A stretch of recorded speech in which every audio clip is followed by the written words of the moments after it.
Yo, what is up guys, it's Fully Spaced Out, and today I'm going to be showing you how to build a modern house. This is kind of an abstract modern house, a little bit different to what I'd usually build, and a modern house isn't something I'm particularly great at, but thankfully, you know, playing around with it and just getting a bit of inspiration, I managed to come up with this really cool design that I'm actually really happy and proud with. So if you guys like it, please don't forget to leave a like, because absolutely helps out the video. The support recently has been absolutely brilliant.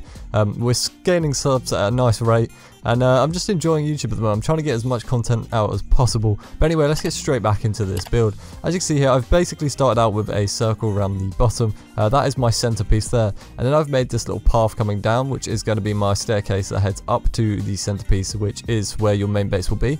So I'm using white concrete and acacia. This is going to be like a mix between those. I actually do use some nether quartz slabs, purely just because it kind of fits in with the white concrete, and there's not really a half slab block for anything that's white except these nether quartz, so I decided to use that instead, just so I could get a bit more detail. But then I started playing around with the acacia wood and the acacia slabs and things like that, and then I ended up coming up with this design that kind of floats around the modern house and kind of looks really cool and abstract, a lot different to what I'd usually build. I didn't really think of it until I saw someone's post on, I believe it was Play At Minecraft, that was a modern house design. Well, it wasn't really a modern house design, it was just this really large build, and the way he built it just kind of made me feel like, instead of completing everything and making it look completely finished, why don't I add edges, like different types of like jagged edges and things. I always tend to make things your center square completely as good as, like, everything has to be perfect. Usually I build things and most of it looks perfect, so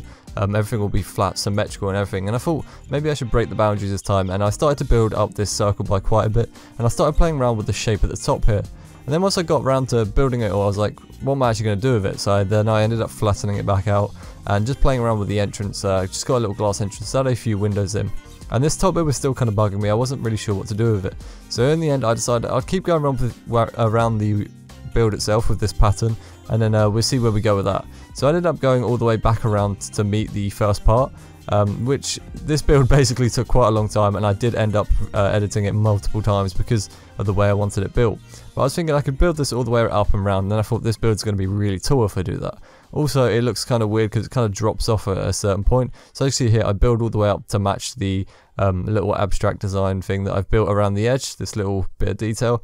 And then I realised it just looks incredibly weird on this other side, because the build kind of goes up at one side, and if you look at it from the other, it's just really flat, and like here, it just doesn't have any details of it. So I ended up deciding if I can meet them kind of halfway, I can kind of get this sloped roof. So I decided to do that, and then ended up filling in the roof like so. As you can see here, it leaves this really cool little sloped roof, and I'm actually really happy with how it came out. I wasn't expecting it. Obviously, when you freehand build things, and you just kind of start from nowhere, that's what I prefer doing. So that's why it's quite hard to do tutorials, and generally just like step by step. Obviously, if I'm going to build a step by step, I'm going to build it beforehand and then rebuild it again for you guys. But this was just kind of built at the moment, so I was just kind of time-lapsing it while building it. And then I ended up coming up with this slope design, and then I thought I'd bring it back down from the top point all the way down to the bottom here and kind of connect them up so they join. And it kind of gives you this really cool, I don't really know how to, it's a really cool like spiral design, little helix type thing that kind of comes around and down. So it looks really nice, and I decided to add another one up from the bottom here, and it ends just by the staircase that heads up there. I didn't want to go over that or anything, I wanted to keep it nice and simple, so I just added that, the wood around the side. Noticed it was actually kind of out by one block, so I went around and fixed that.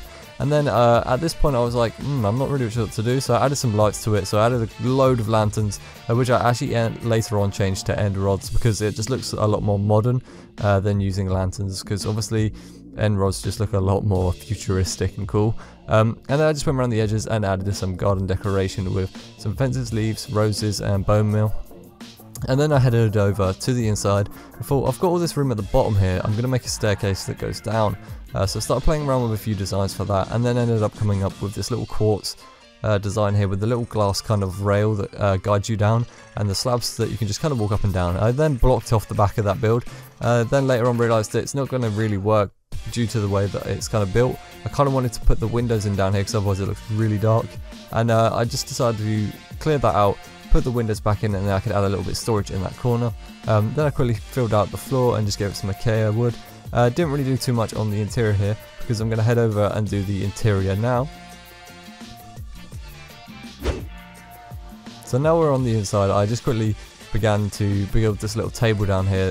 If you've seen my recent how to build modern furniture or interior design, you'll see this little design that I've built in that. So if you haven't seen it already, go back and watch that video if you want to. That will teach you some tips and tricks on how to build on the modern interior. I added a few of these little tables, get some fences and things in, got a few paintings down, and then decided to change them up for a bit of armor, sword and shield, just so it kind of looks like this is where you would go after a long day of, you know, farming or whatever. You kind of come down here as your gathering point. Just up here is your basic essentials. So you got your furnaces, your crafting table. Then I added this little table in here with a chair on it later on, and then I added a few little decorations to it as well. Trying to get the right proportions there. Added a cactus lantern to it. Added a frame with a sword in it, and then put a weighted pressure plate on it, so it looks like a board, like some sort of chopping board. Added a little sofa in the corner there. Got a few decorations of leaves and fences, you know, the standard bushes that I like doing. I do those a lot, just to kind of fill up some space and just make it look a bit more modern. And then I added the chair in, got the slabs by the sofa there to rest your feet on, or just a mini table, whatever you'd like to call that. And then I decided to go around and add these end rods in just above the windows here, for like some light bars. They look a lot more modern and just a lot cooler than having hanging lanterns, especially in a modern house build. So from there on, we head on the outside, and then I decided to change all the lanterns to end rods. It just looks a lot better. Obviously it's going to be a lot more cost effective if you're trying to build it in a survival type style. If you're building it in creative, doesn't really matter. If you're building it in survival, it's probably going to cost you quite a lot to build with end rods, unless you just want to use lanterns. Then it's not a big problem. They don't look too different. Then I added the end rods on the staircase on the way up as well, just to give you a nice little grand entrance and make everything look a lot cooler. And then just replace the lanterns down here with end rods too. I feel like the end rods definitely fit more of a modern theme than using lanterns. Lanterns are pretty old school, or seem pretty old school. So fitting in with the end rods is definitely something that I recommend doing if you're building more modern. There's a lot of tricks you can do with those, so just have a look around and you'll find some. They give up some really cool lighting things. And then from here I just went around with some bone meal and just got some trees in, and bone milled the place and made everything, and just terraformed and made everything look more natural and just better really. So if we head over to first person here, and we head up to the inside, you get your ground walkway up here, you got your lights on the side, you walk up, you got lights all around the building, so it's always going to be lit up. You got your little glass door here that kind of opens and you enter. You got a nice sofa with the slab table, you got a normal table there, your work area here, just a little working station just around here. You've got views outside and everything looks, you know, you got your basic essentials that you will need. And then obviously you can head down into your little whatever you want to call it. You can be your man cave, you could be your storage area, you can make this into literally anything. I just made it into a little place you can kind of chill, and you've got a bit of storage over here, and you're still able to see out and see what's going on in the world as well. Obviously if you're building it in survival, just be careful that mobs can just come up your stairs and destroy your building. I would recommend maybe blocking it off or adding something to stop mobs coming in.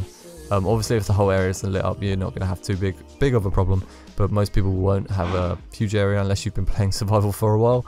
So yeah, definitely recommend just, you know, maybe putting some sort of door in place just in case someone comes in and blows up your building. It's not going to be very fun for you there. So as you can see here, we'll just go around the outside and give you a little tour. I'll do a full showcase in a second, and you'll have a 30-second little showcase. But I'm going to finish off this video with saying thank you guys for the support. I actually really appreciate it. You guys have been absolutely incredible. So yeah, I hope you guys enjoyed this video. Don't forget to leave a like, comment and subscribe for more content. And I'll see you all soon. Peace.